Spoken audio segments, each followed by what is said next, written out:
এখন আমি আপনাদেরকে এই সুন্দর টপসটি সেলাই শেখাবো। যদি শিখতে চান সম্পূর্ণ ভিডিও মনোযোগ সহকারে দেখবেন। শুরুতে আমি এখানে গলাপট্টিটা লাগিয়ে নিচ্ছি। এখানে গলাপট্টিটা আমি জাস্ট আড়াভাবে কেটে নিয়েছি। আপনারা চাইলে গলাপট্টি যেভাবে কাটে সেভাবেও কেটে নিতে পারেন। তো যেহেতু ছোটো জামা আমি এখানে গলাপট্টি আড়াআড়িভাবে কেটে নিচ্ছি, নিয়ে জাস্ট একটু ভেতরের দিকে ভাঁজ করে নিব। তো ভাঁজ করে নিয়ে এভাবে করে সেলাই করে নিচ্ছি। এটা হচ্ছে ভিতরের দিকে, এখানে কোনো পাইপিং ব্যবহার করতেছি না। সেমভাবে যে অপরের অংশটা করব, যেটা পেছনের অংশ এটা সামনের অংশ। তো লেজ লাগিয়ে নিচ্ছি।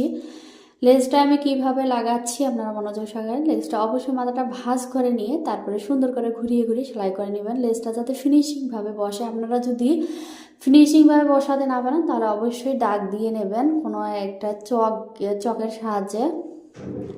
তো তারপরে এভাবে সুন্দর করে ঘুরিয়ে নিয়ে সেলাই করে নেব। আপনারা কীভাবে সেট করতেছি এটা আপনারা অবশ্যই মনোযোগ সহকারে দেখবেন, না দেখলে বুঝতেই পারবেন না। অনেক লেজ লাগানোর সিস্টেমটা বুঝতে পারে না। তো সুন্দর করে এভাবে সুন্দর করে লাগিয়ে নেবেন।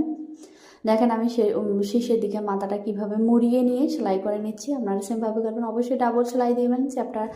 চ্যাপটা লেজ হলে অবশ্যই ডাবল সেলাই দিয়ে নেবেন। তো আমি ডাবল সেলাই দিয়ে নিচ্ছি। দেখেন কিভাবে আমি এটা আপনাদের কাছে সম্পূর্ণটা শেয়ার করলাম। তারপর আমি পুট সেলাই করে নেওয়ার পর এখন আমি হাতাটা সেলাই করে নিচ্ছি। তো হাতাটা আমি এখানে ঘটি হাতা কেটে বসিয়ে নিচ্ছি। ঘটি হাতা এর আগে আমি আপনাদেরকে অনেকবার দেখিয়েছি। তো ঘটি হাতা যদি আপনারা শিখতে চান অবশ্যই কমেন্ট বক্সে কমেন্ট করে দেবেন, আমি আবারও সুন্দর করে একটা ভিডিও দিব। তো ঘটি হাতাটা এভাবে কেটে নেওয়ার পর আমি কুচি করে সুন্দর করে বসিয়ে নিচ্ছি। আপনারা এভাবে করে বসিয়ে নিলে তো ফিনিশিংটা সুন্দর আসে, কুচিটা সমানভাবে পড়ে। আগে থেকে কুচি করেও নেওয়া যায়।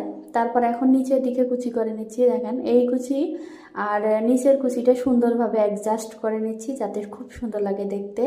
আর আপনারা যদি আরও ফুলকো করতে চান তাহলে আর এভাবে কুচিটা উল্টো দিক দিয়ে নেবেন, তাহলে একটু ফলকে থাকবে। তারপর আমি পাইপিংয়ের জন্য এখানে একটা কাপড় নিলাম চড়া করে। কাপড়টা প্রায় 2.5 ইঞ্চি চড়া নিয়েছি।